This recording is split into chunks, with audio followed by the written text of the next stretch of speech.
Hello everyone, I'm going to talk about our recent research work, which is a game-theoretic approach to modeling interruptible loads applied to microgrid planning. I'm going to start with kind of the research rationale underlying this work. Although there is a lot of work in the literature of long-term microgrid investment planning focused on the quantification of the benefits of demand response programs in deterring the investment required to supply peak power demand, evaluating the behavioral factors underpinning the actual provision of demand response products is less well explored. So the main objective of this research was to develop the understanding of strategic behavior needed to analyze interactions between utilities, demand response service providers, and end consumers based on non-cooperative game theory. In that, the utility, aggregators, and customers are the players, the incentive payments and load reductions define their strategy sets, and the cleared ordered pairs of price and quantity values in economic equilibrium conditions determine the players' payoffs. The sequence of operations in the two-stage demand-side management market model proposed for transactions of aggregator-mediated incentive-responsive loads starts with the incentive price signal the microgrid operator sends to the demand response aggregators. Accordingly, the aggregators determine the incentive rates to be offered to their customers by maximizing their specific objective or profit functions. Subsequently, the end consumers respond to the aggregator-offered incentive prices and announce the amount of load they're willing to curtail in return for financial incentives by maximizing a payoff function that captures the elasticity of their demand response capacity. The aggregators then combine these small to medium scale demand response units and send the aggregated demand response products to the utility.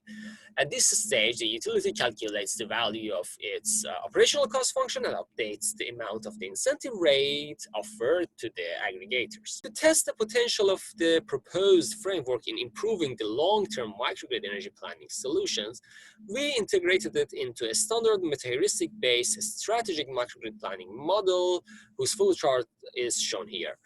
As a test case, we conceptualized a hydrogen-based microgrid system for the town of Wahakuni in New Zealand.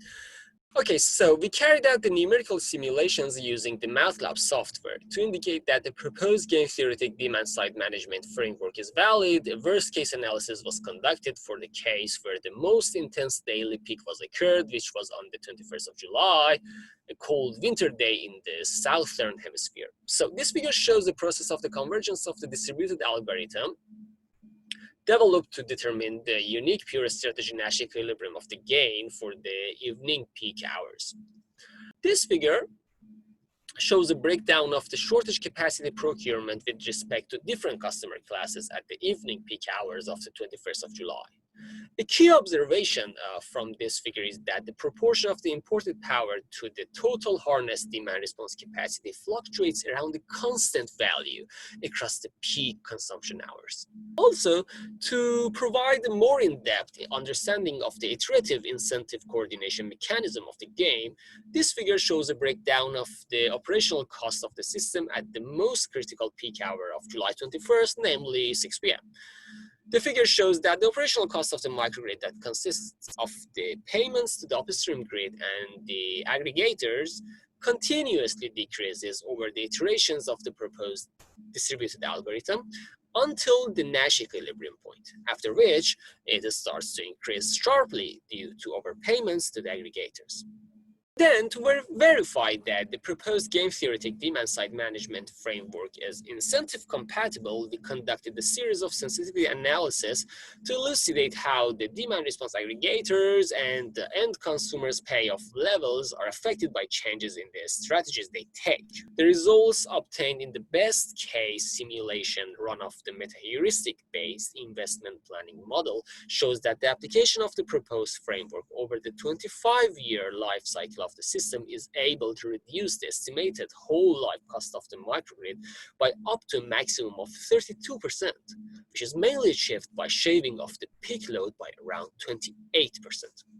In conclusion, we have developed an optimal investment decision support model for demand response integrated microgrids that accounts for the strategic decisions made by rational utility maximizing economic agents involved in the delivery of aggregator mediated demand response products. Thank you for your attention.